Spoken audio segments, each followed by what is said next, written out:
Quelle est cette chose qui a dû être perçue et reconnue quand est venu le Saint-Esprit? Qu'est-ce que les croyants ont commencé à voir? Ils ont commencé à voir ce que signifiait Christ et le dessein éternel de Dieu.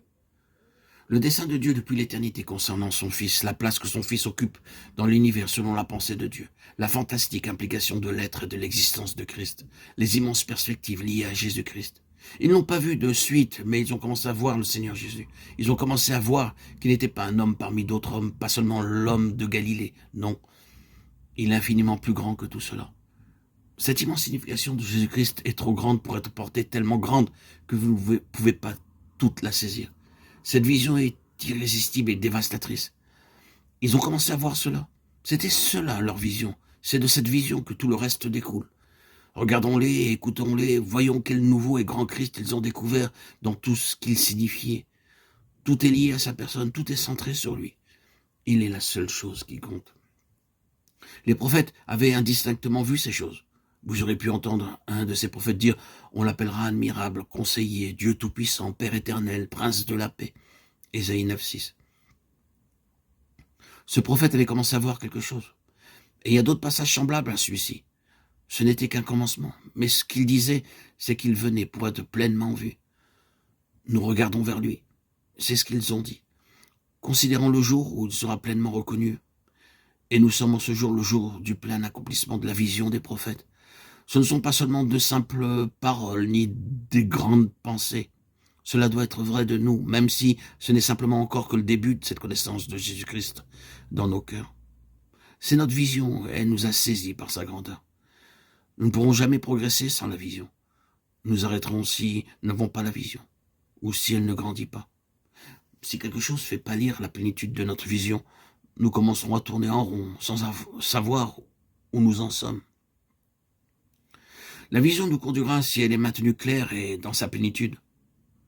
L'avons-nous reçue? Lorsque le Saint-Esprit est venu le jour de Pentecôte, il s'est produit cette merveilleuse chose. Ils ont vu le Seigneur. Et en le voyant, ils ont commencé à être émancipés de tout ce qui était différent, ou moins que lui.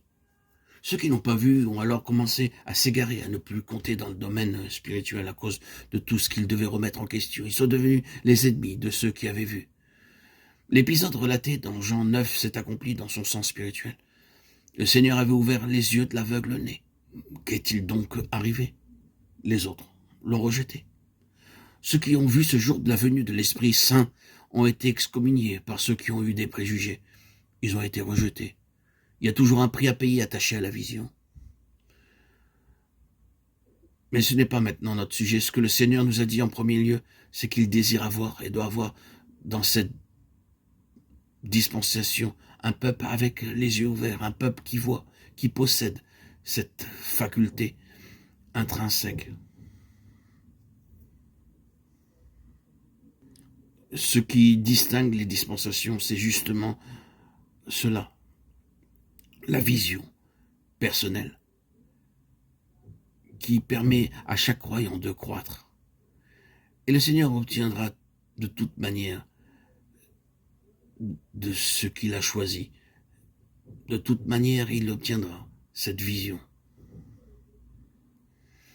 Que ce peuple soit éclairé, lucide, qui puisse discerner, posséder cette vision,